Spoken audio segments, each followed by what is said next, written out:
of the chaos, darkness and violence of the Middle Ages, one family rose to seize control of England.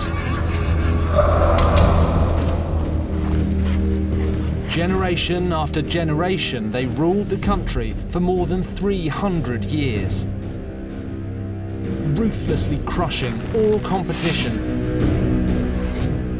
to become the greatest English dynasty of all time. The Plantagenets. What I love about the Plantagenets story is that it's more shocking, more brutal, and more astonishing than anything you'll find in fiction. I want to show you the Plantagenets as I see them. Real, living, breathing people, driven by ambition, jealousy, hatred, and revenge. These kings murdered, betrayed, and tyrannized their way to spectacular success. For better and for worse, the Plantagenets forged England as a nation. This time, the golden boy who single-handedly ended the peasants' revolt. But Richard II became the most vicious Plantagenet of them all. And his reign of terror brought the whole Plantagenet dynasty crashing down.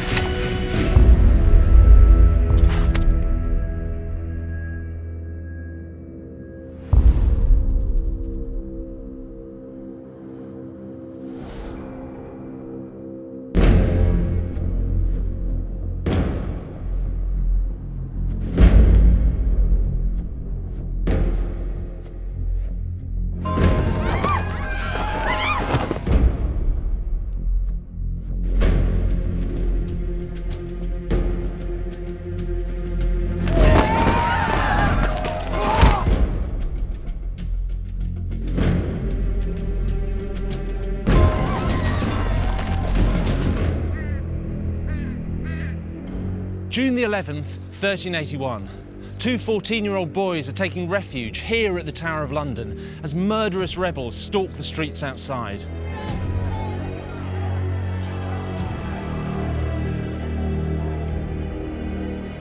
The first of the boys is the king himself, Richard II, eighth in the unbroken line of Plantagenet kings. The second is his cousin, Henry Bolingbroke, son and heir of the Duke of Lancaster. They will change the face of England. But first, they have to survive this bloody crisis, and that's not exactly guaranteed. The only thing on the king's side is that it's not him the rebels are after. Richard II's been king since he was 10. Since then, his realm's been ruled by councillors. Now, in the eyes of the peasants, these councillors are greedy and evil. And how do you fix a problem like that? Well, you kill them, obviously.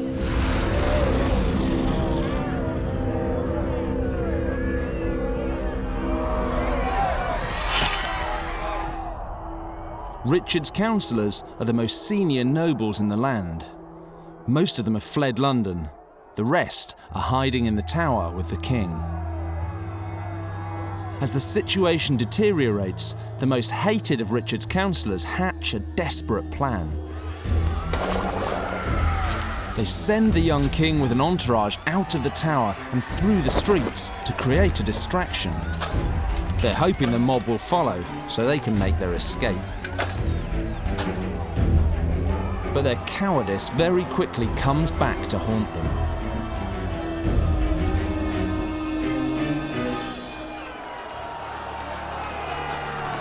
The rebels simply let Richard pass. He's not their target. His evil councillors are.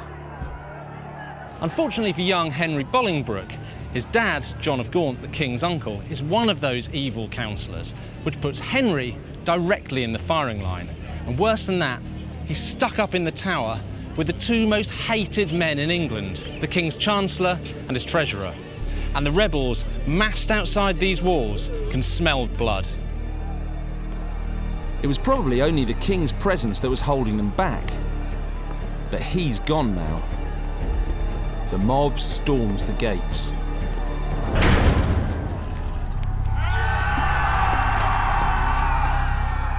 The rebels tear through the Tower, going from room to room, looking for the men they hate.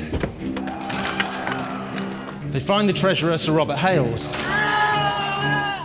And then in this chapel, they find the Chancellor, Archbishop Sudbury, cowering in prayer in front of the altar. But God's not going to save him.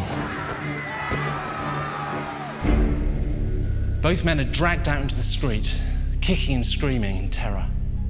While all this is going on, Henry's hiding in a cupboard. And you can imagine him, alone in the darkness, barely daring to breathe, waiting for the rebels to find him. But they never do. They have their victims. Sudbury and Hales are beheaded in the street. Sudbury's head is stuck on a spike on London Bridge, his archbishop's mitre nailed to his head, so there's no doubt about who they've killed. England is on the brink of full-blown anarchy. It's the greatest crisis the country has faced in more than 100 years. Richard could lose his crown. In desperation, his ministers start issuing charters of freedom to the rebels, but it doesn't work. They've just murdered 2 of his top ministers and got away with it. A few bits of parchment, I'm going to stop them now. The 14-year-old king has one last throw of the dice to ride out again through the blood-frenzied mob and confront the rebel leaders. For his whole life, Richard's been told that he alone can save England. Now he's about to find out if it's true. The whole future of England is now in the hands of a 14-year-old boy. He meets the rebels outside the city walls at Smithfield, open countryside near where the meat market is today.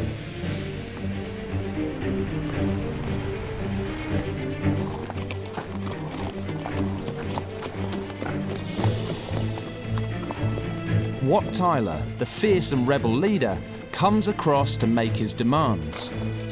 They are extraordinary. What he's asking for is completely outrageous. No more bishops, no more nobles, common ownership to all lands. 7 centuries later, you'd call it communism. In medieval England, it's just bonkers, and it leads to a standoff.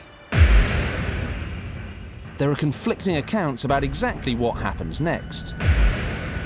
What we do know is a scuffle breaks out between Tyler and one of Richard's men.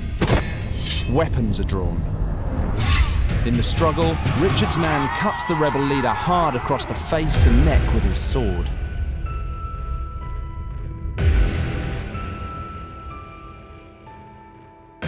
Tyler is mortally wounded.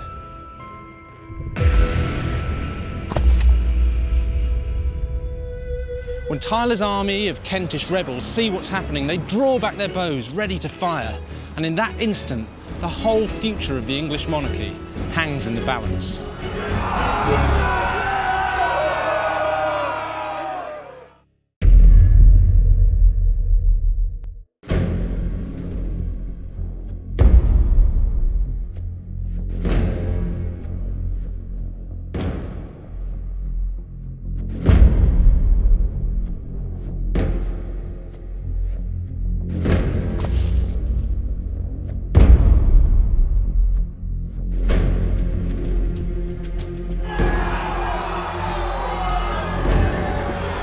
Faced with certain death, the king's terrified men turn to flee, but Richard doesn't. Instead, the young king does something astonishing.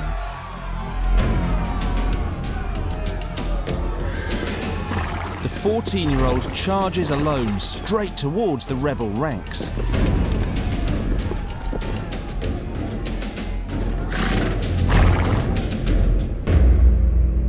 He cries out in English that he is their leader, their captain, and their king. He commands them to lower their weapons. And incredibly, they do.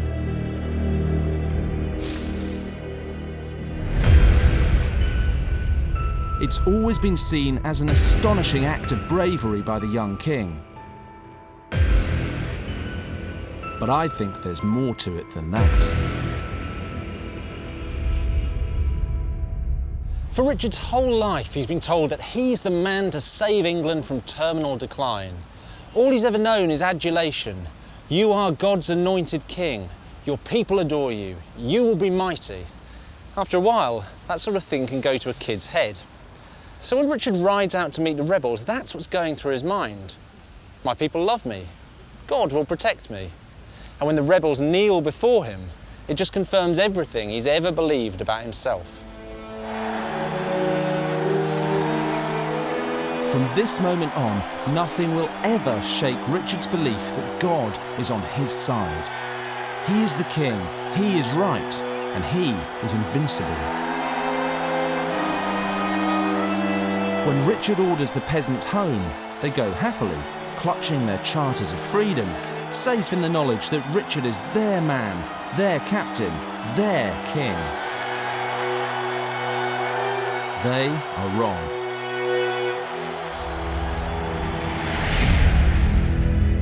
The following week, Richard meets the rebels again. They've come to seal the deal with their new champion. But Richard's got a new deal in mind. A first-hand account of the meeting still exists here in the British Library. This is the chronicle of Thomas Walsingham, who was an eyewitness to many of the events of the Peasants' Revolt, and he records Richard's reaction, but it's not what the peasants were expecting at all.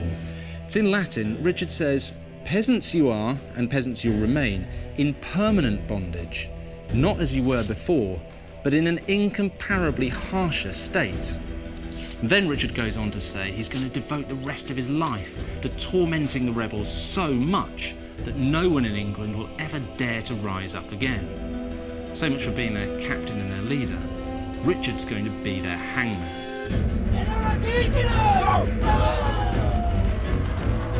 In the months that follow, hundreds, possibly thousands of peasants are strung up by the king's men. His people never dare rise up against him again. Richard's terrifying ordeal at the hands of the rebels has taught him a lesson. A king doesn't need to be loved, he needs to be feared.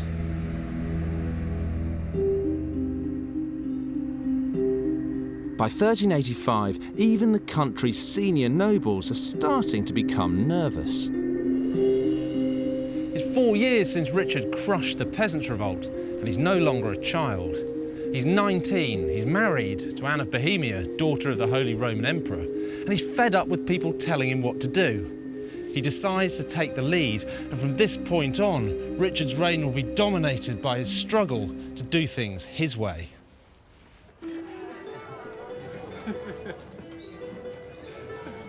Richard and Anne are a great match, and the Queen is clearly a good influence on him.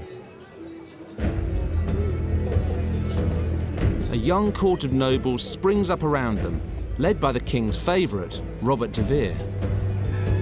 Like the king, his young court have little time for the old guard, men like his uncle Gloucester and the Archbishop of Canterbury. But Richard's under 21, so they can legitimately control his council, the equivalent of cabinet. They still think of him as a child.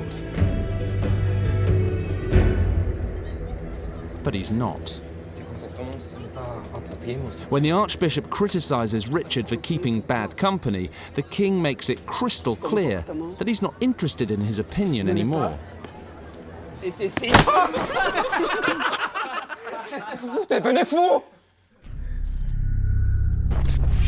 Then he drums his point home by attacking the old man.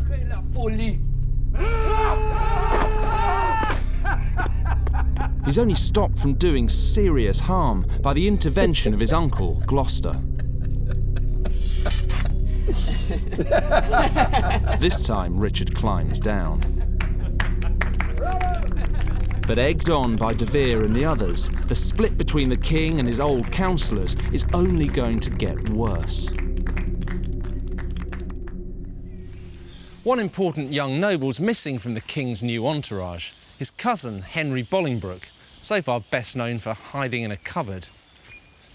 Because while Richard's swanning about at court with his new pals, Henry's off fighting in tournaments and learning the business of war.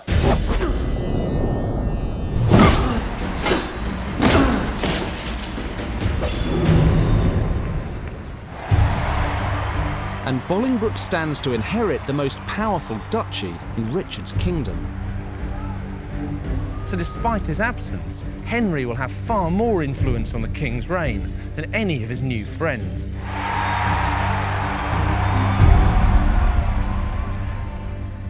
But while Bolingbroke's away, Richard's new pals are still making all the running. The king's wresting control away from the old guard by replacing them on his council with his new friends like De Vere. But a crisis in the never-ending war with France is about to undo all Richard's plans.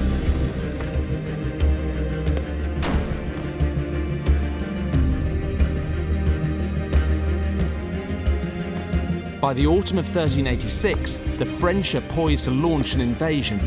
De Vere and the others do nothing to prevent it. The old guard have had enough. They go to Parliament and get them on side against the king and his young allies. The king's uncle is the man charged with telling Richard to get rid of them, or the old guard will. Gloucester delivers the ultimatum to Richard here at Eltham Palace. And given the king's tendency to blow his top at even the slightest attempt to curb his behaviour, Gloucester must have realised his nephew was never going to take this well. All the same, Richard's reaction absolutely floors him. He accuses his council and Parliament of treason and threatens to seek help from the French. If the old guard don't yield, he'll invite in the country's deadliest enemy to destroy them. Gloucester doesn't rise to the bait.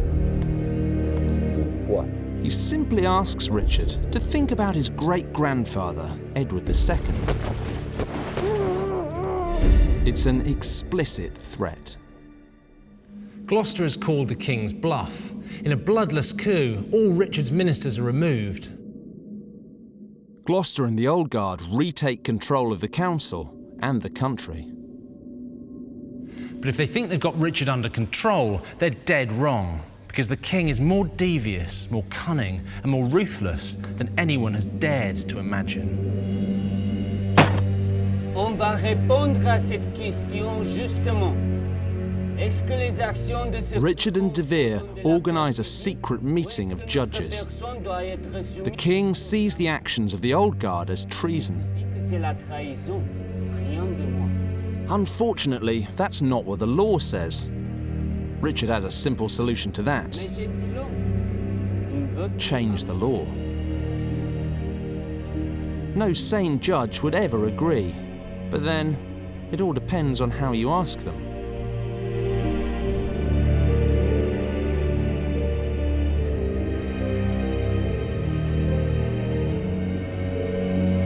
The judges rule that any opposition to the king is equivalent to treason. It's basically a tyrant's charter. Do what I say, or you'll be strung up.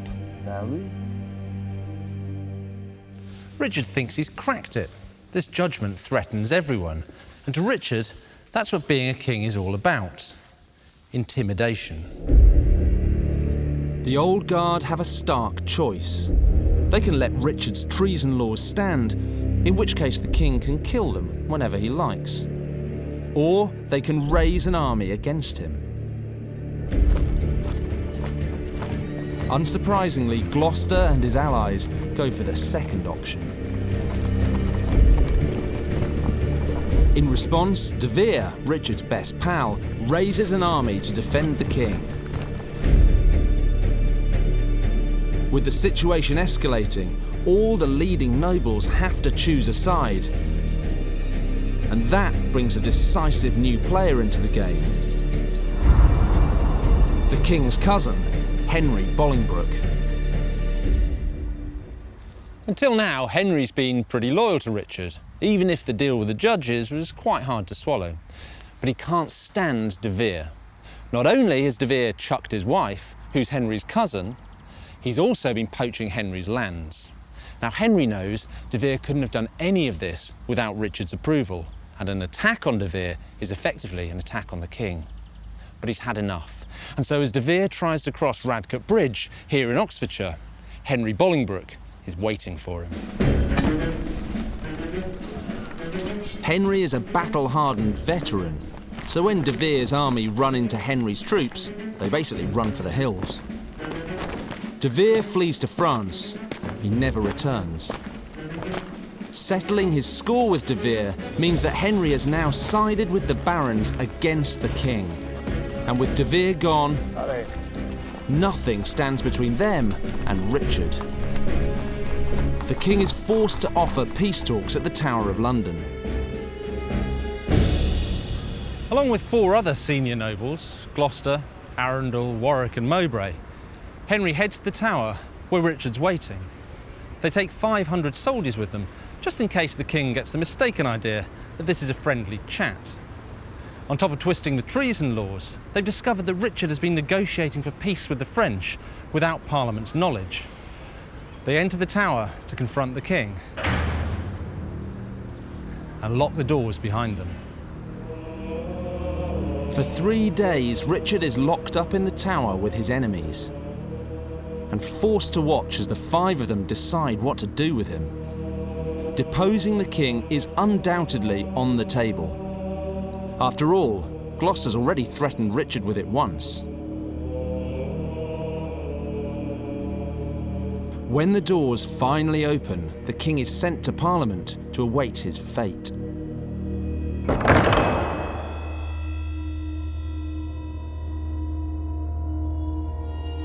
It's a packed house as the 5 lords return from the Tower to deliver their verdict. Everyone is expecting them to force Richard to abdicate. But they don't. Instead, all 5 bow low and swear allegiance to the king. Je le jure. Je le jure. Despite everything he's done, Richard survives. It's an astonishing turnaround. No one knows exactly what happened in that tower, but I think Henry and the others were actually going to depose Richard, and in the end, the only thing that stopped them was the fear of civil war. The chaos and slaughter of the inevitable fight over who should be king instead would tear the country apart. The reality is, leaving Richard in place is simply the least worst option. So how does Richard feel? Grateful? Lucky? Humbled? No. In Richard's mind, this is further proof that whatever he does, God will protect him. After the Tower, Richard keeps a low profile, but he's just biding his time. He's now 21. Theoretically, he can take full control of the country any time he likes. And then, God help the men who stood against him.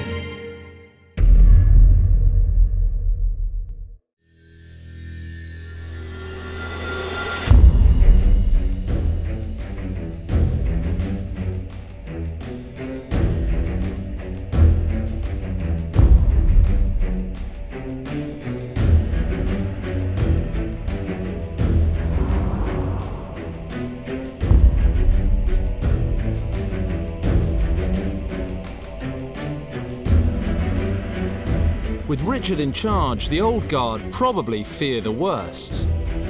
But getting the power he's always craved seems to calm him down. Astonishingly, peace breaks out. The king agrees a truce with France, and in Henry's absence, he even makes up with Gloucester and the others. It looks like Richard's grown out of his youthful malice. But he hasn't. While all this public peace and reconciliation is going on, Richard's quietly doing something that will completely alter the balance of power in the kingdom.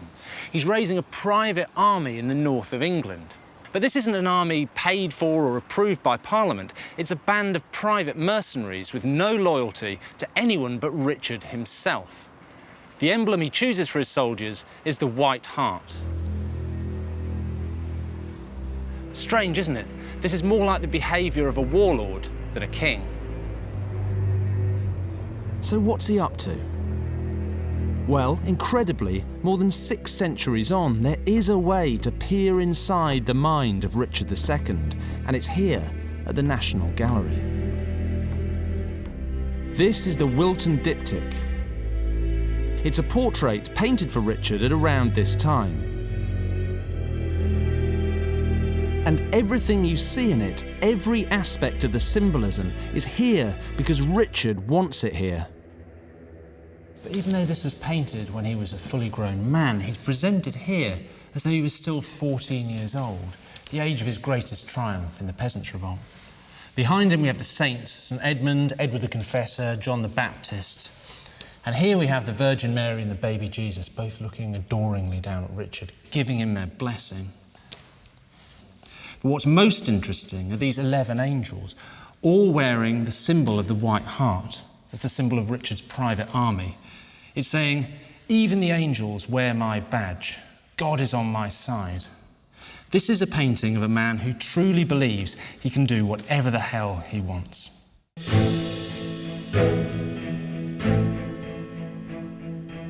3 years after leaving England, Henry Bolingbroke returns. The kingdom has changed a lot. Richard may have brought peace to the country, but the White Hart, symbol of his personal power, is everywhere. On flags, buildings, statues, windows, and of course, on the king's private soldiers. And they're everywhere too. It seems threatening, with good reason. Henry must have been sweating it. The last time he saw his cousin, he all but deposed him. Cousin, nous vous accueillons en notre cour. But Richard graciously welcomes him back. The nasty business in the Tower of London seems forgotten. He even makes Henry a trusted counsellor and diplomat. After all, they are cousins.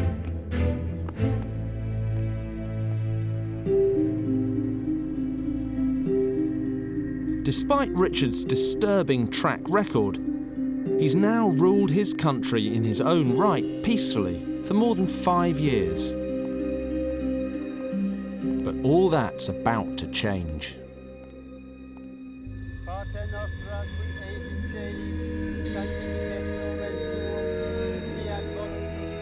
Richard's queen, Anne of Bohemia, dies suddenly at just 28. The king is utterly inconsolable and properly unhinged. I think Anne was some sort of stabilising influence on him. Now she's gone, there's nothing holding him back. And that's apparent straight away when Arundel, one of the 5 from the Tower, turns up late to her funeral.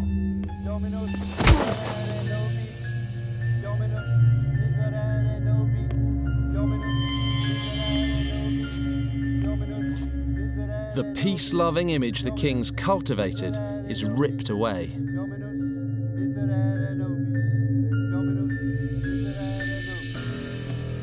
Here in Westminster Abbey, there's direct evidence of the real Richard that emerges. This is an incredible piece of history. It's the earliest surviving portrait of a British monarch to be taken from life, and it was painted around the time of Richard's wife's death. And it shows you the king not only as he wanted to be seen, but as his subjects really did see him. Because the Richard that's shown here is a seriously nasty piece of work. He really did sit like this on a high throne above his court, staring around. It sort of feels like his gaze is on me now. And if he looked at you, you were supposed to throw yourself to the ground or face his wrath. This was a really dangerous atmosphere.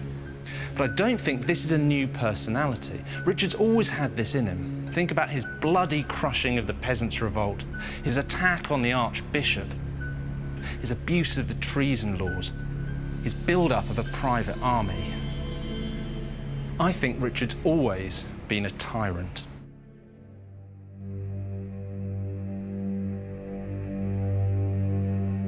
Backed by his private army, the king reinstates his version of the treason law. Anybody who opposes him now faces death. The monster has been unleashed.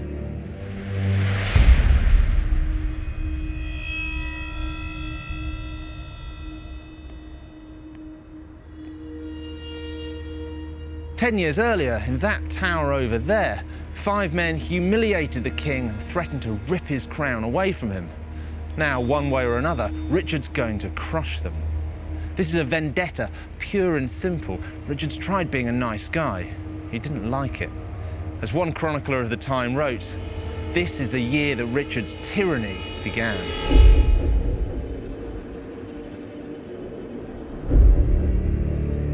The Earl of Warwick was one of the 5 who humiliated Richard in the tower. He should probably have thought better of going back there for dinner with the king. When the meal is finished, so is Warwick. And Richard's just warming up.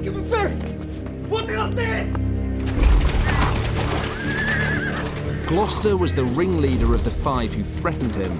Now, Richard rides through the night to return the favour. Ah, mon cher oncle. The king greets him as fair uncle and has him arrested on the spot.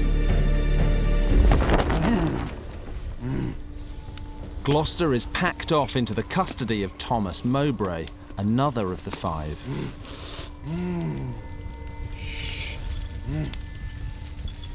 To atone for his sins, he's now the king's hatchet man. Sint super nos omnes malediciones. The 4th man, Arundel, is arrested and imprisoned as well. He too is charged with treason.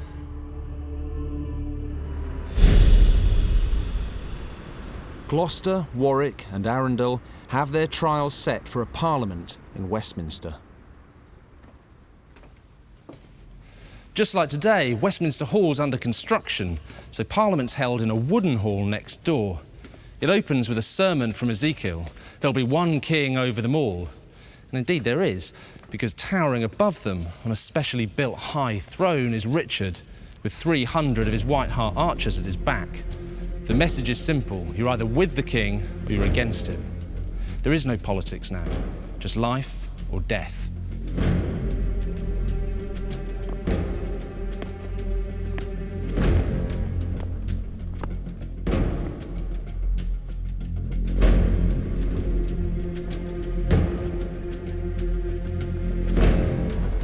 Graphic proof of this comes when Mowbray reports that unfortunately Gloucester can't stand trial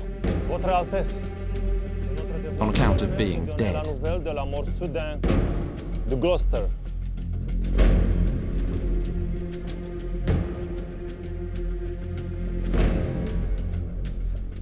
Luckily, before he died, he made a full confession, admitting to all Richard's charges. In reality, of course, Richard has had him tortured to death.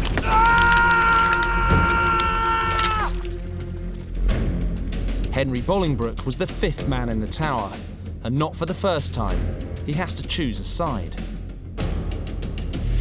Join with the king or share Gloucester's fate.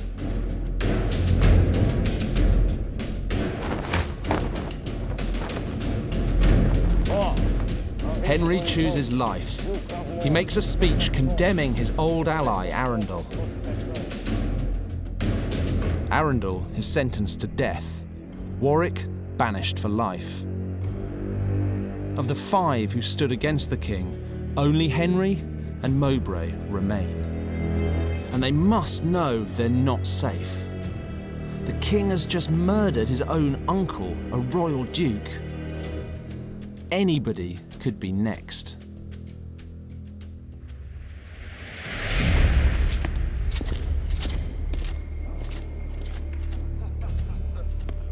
Three months later, as fear and paranoia stalk the land, Henry is called to a secret meeting.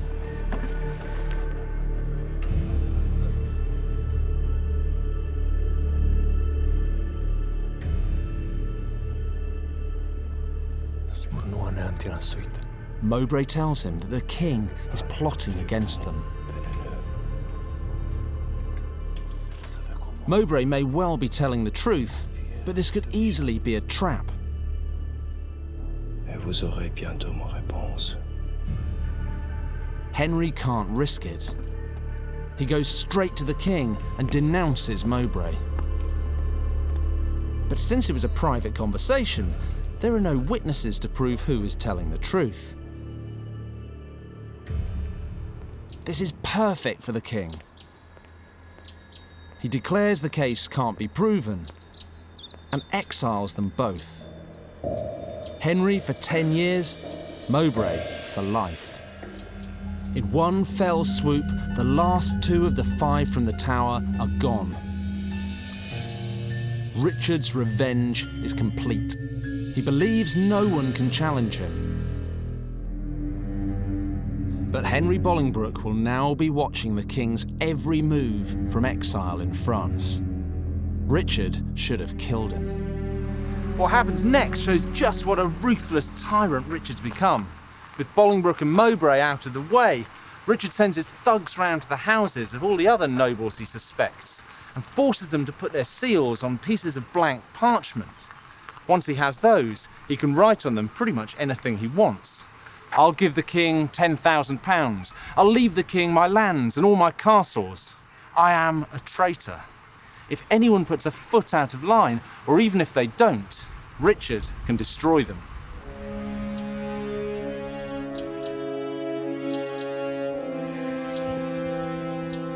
A year later, Richard's tyranny is in full swing when Henry Bolingbroke's father, the Duke of Lancaster, dies.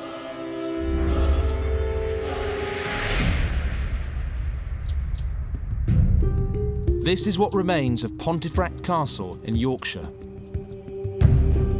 Just one of more than 30 castles Henry Bolingbroke should now inherit as part of the largest duchy in the kingdom. It will make Henry the most powerful noble in England. But given the history between the king and his cousin, there's no way Richard can allow that to happen. So with Henry still banished, Richard just takes the lot for himself. But in doing so, he undermines the whole basis of law and order in England, the right to property and inheritance.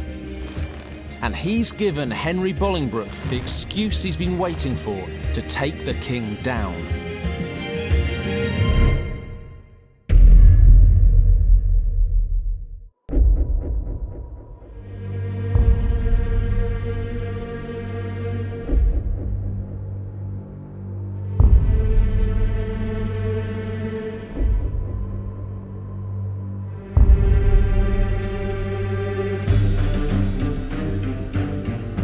May 1399, Richard is in Wales. He's got exactly what he always wanted. Everyone in his kingdom fears him. But even that's not enough. So Richard is heading for Ireland to extend his tyranny there. It's a massive miscalculation. There's a fundamental flaw in Richard's whole idea of kingship. He doesn't understand that the strongest kings have always governed by consent. Iron-fisted consent maybe, but consent all the same. If you rule by fear, like Richard, the moment you leave the country, what is there for your enemies to be afraid of? What's there to stop them moving against you? As soon as Richard's gone, Henry Bolingbroke seizes his moment. He races back across the Channel with one thing on his mind: regime change. By stealing his inheritance, Richard has created an enemy with nothing to lose and alienated every single landholder in the kingdom. The nobles of England flock to Henry's side. Richard's White Hart army is no match for the combined might of the enraged English barons. By the time Richard makes it back from Ireland, his army is gone. He's friendless and exposed. If you're expecting a war, forget it. It's over before it's even begun, and Richard has lost.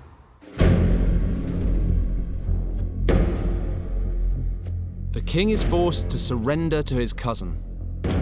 Henry takes him to London, bangs him up in the Tower. 12 years before, Henry Bolingbroke was one of the 5 nobles who backed away from deposing Richard.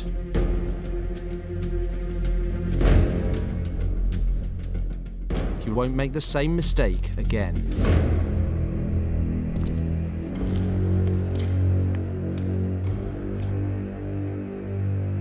This time, he's going to take the throne. Votre couronne, monsieur. According to one chronicler, the king was so enraged that he could hardly speak. And when he did, it was to make a threat. Je dis que vous comportez comme des très trompeurs. Et je vais découvrir ça. Et je vais lutter contre 4 de votre meilleurs hommes. Et voici ma promesse! This is pretty funny, really. If there's one thing Richard isn't, it's physically brave. And even if he were, Henry's been a crusader, a tournament champ. He'd toast Richard on his own. All Richard knows is fear, but without the men or the authority to back him up, he's nothing. He's reduced to shouting. He's a temper tantrum.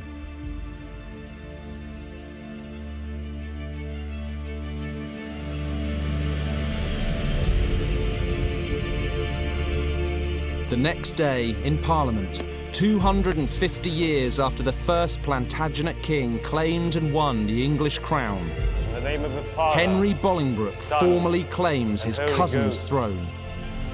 I, Henry of Lancaster, challenge this realm of England and the crown with all the members and the appurtenancies that I am descendant by the right line of blood coming from the good Lord, King Henry III.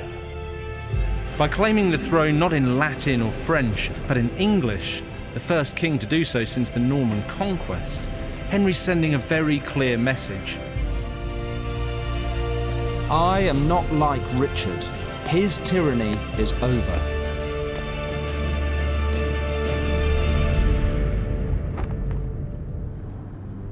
There's just one problem. Richard is still alive, and as long as he is, he remains a dangerous threat. No one knows for sure how Richard II died, but what we do know is that he was being held in a room in this tower on January the 6th, 1400, when the last plot to spring him was foiled. By February 17th, he's already dead. Given the stakes involved, I think it's safe to assume that Henry is behind it. What he needs is plausible deniability. It can't look like he's murdered the ex-king. So knowing just how fast Richard dies, I think it's pretty obvious what really happens. Richard II, the boy king who crushed the peasants' revolt, was simply left in a room with no food and no water and allowed to die of thirst.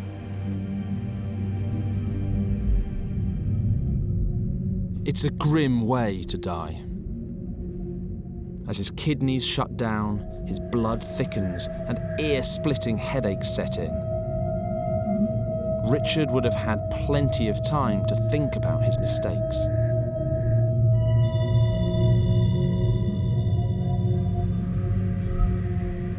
The king dies without a mark on him.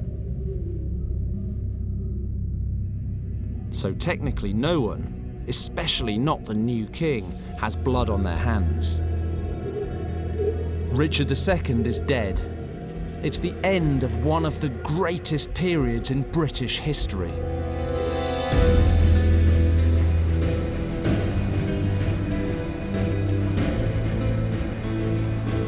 The crown of England had passed down legitimately through 8 generations, since Henry II established the Plantagenet dynasty 2.5 centuries earlier.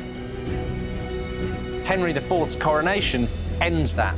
From now on, anyone with a drop of royal blood can theoretically claim the throne, and that possibility will plunge England into the Wars of the Roses and half a century of civil war.